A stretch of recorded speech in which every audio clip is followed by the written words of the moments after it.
Assalamualaikum warahmatullahi wabarakatuh. Selamat pagi teman-teman. Saya Anissa Skia dari unit 4A. Hari ini saya akan mempresentasikan mengenai tentang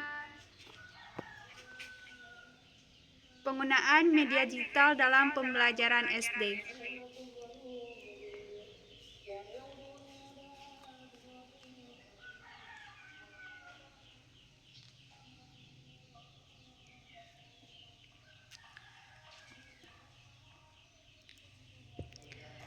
Nah, seperti yang kita tahu, sekarang teknologi sudah semakin berkembang. Jadi dalam proses belajar, guru tidak hanya menggunakan buku, tetapi juga menggunakan media digital supaya pembelajaran lebih menarik dan mudah dipahami siswa.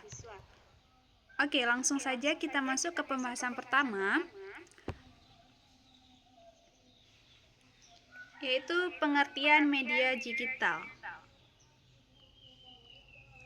Media digital itu adalah alat ataupun teknologi yang digunakan untuk membantu proses pembelajaran siswa, misalnya seperti laptop, handphone, video pembelajaran, dan aplikasi belajar online lainnya. Kenapa media digital penting? Karena media digital bisa membantu pembelajaran menjadi lebih menarik. Jadi siswa tidak hanya mendengar penjelasan guru, tetapi juga bisa melihat gambar, video, bahkan animasi.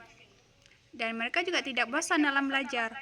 Misalnya guru menjelaskan tentang tata surya nih. Kalau hanya dijelaskan lewat tulisan mungkin siswa sulit membayangkan, bukan?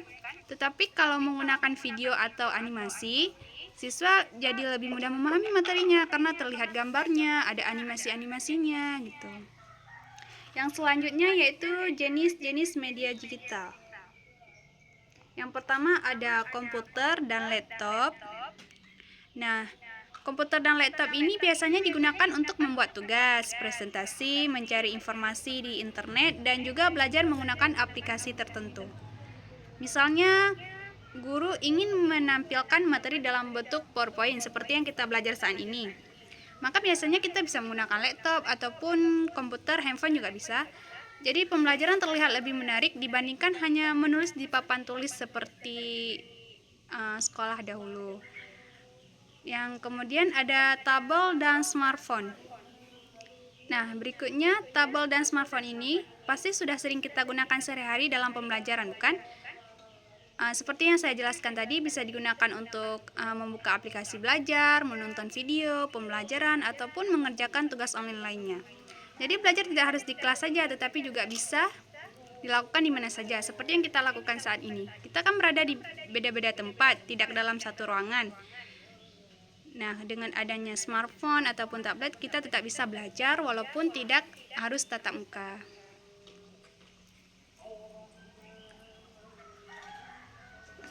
Kemudian ada video pembelajaran. Video pembelajaran ini membantu siswa memahami materi dengan lebih mudah karena ada gambar bergerak dan suara penjelasan seperti tadi. Contohnya ketika kita belajar tata surya. Yang kemudian ada game edukatif. Bagaimana yang masuk dengan game edukatif? Game edukatif ini adalah permainan yang di dalamnya terdapat unsur pembelajaran. Jadi siswa belajar sambil bermain. Mereka tidak akan bosan. Contohnya, game menghitung matematika ataupun menyusun kata. Biasanya kan siswa lebih semangat ketika belajar kalau menggunakan permainan seperti itu. Yang selanjutnya ada e-box dan model. E-box itu adalah buku digital yang bisa dibaca melalui handphone ataupun laptop. Jadi siswa tidak harus selalu membawa buku cetak. Kelebihannya yaitu lebih praktis dan bisa dibuka kapan saja.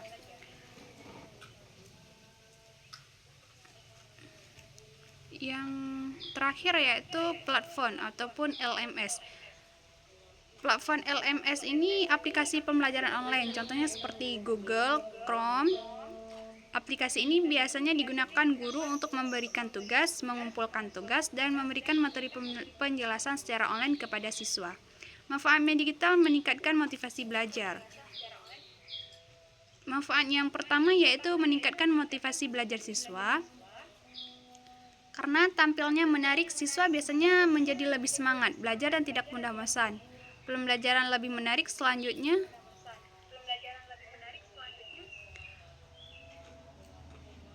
karena ada gambar, video, dan animasi siswa. Akses informasi lebih luas.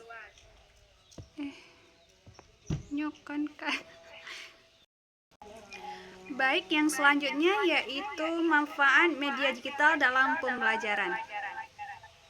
Yang pertama yaitu meningkatkan motivasi belajar.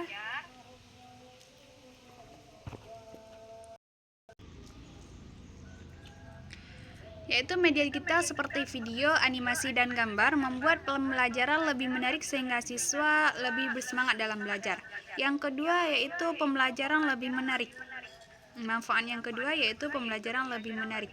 Materi tidak hanya berupa tulisan, tetapi bisa memakai multimedia sehingga siswa lebih mudah memahami pembelajaran, terutama yang sulit ataupun abstrak. Manfaat yang selanjutnya yaitu akses informasi lebih luas. Siswa bisa mencari ilmu dari internet kapan saja dan dari berbagai sumber di seluruh dunia. Manfaat yang keempat yaitu bisa mengembangkan keterampilan digital, yaitu siswa belajar menggunakan teknologi dengan baik sehingga siap menghadapi perkembangan zaman digital di era sekarang ini. Kemudian slide yang selanjutnya yaitu tantangan penggunaan media digital. Tantangan ini terbagi menjadi dua. Yang pertama ada tantangan internal dan yang kedua ada tantangan eksternal. Tantangan internal masalah yang berasal dari sekolah ataupun lingkungan belajar, seperti fasilitas teknologi di beberapa daerah masih kurang, tidak semua siswa memiliki akses perangkat ataupun internet yang sama, dan tantangan yang terakhir yaitu masih ada guru yang belum mahir dalam menggunakan teknologi. Adapun tantangan eksternal ini masalahnya dari luar yang memengaruhi penggunaan media digital, seperti siswa bisa terdistraksi bermain game ataupun media sosial, ada konteks internet yang tidak cocok untuk anak SD, dan yang terakhir penggunaan teknologi berlebihan dapat menyebabkan ketergantungan. Yang selanjutnya yaitu strategi implementasi yang efektif. Nah, strategi implementasi yang efektif ini terbagi dalam beberapa kategori. Yang pertama ada pelatihan guru berkelanjutan, yaitu guru perlu terus belajar teknologi agar bisa mengajar menggunakan media digital dengan baik kepada siswanya. Yang kedua, kolaborasi orang tua dan sekolah, yaitu orang tua ikut menguasai penggunaan teknologi supaya tetap bermanfaat untuk belajar. Yang ketiga itu kurikulum berbasis digital, seperti materi pembelajaran disesuaikan dengan perkembangan teknologi dan literasi digital. Yang keempat, evaluasi dan monitoring berkala, seperti sekolah perlu mengecek apakah penggunaan media digital sudah efektif dan memperbaikinya jika ada kekurangan. Yang terakhir yaitu dapat kita simpulkan bahwa media digital merupakan komponen penting dalam pembelajaran SD modern. Penggunaan secara bijak dan terarah akan meningkatkan kualitas pendidikan, memotivasi siswa, dan mempersiapkan generasi yang melek teknologi untuk masa depan. Mungkin hanya ini yang dapat kita pelajari hari ini. Semoga bermanfaat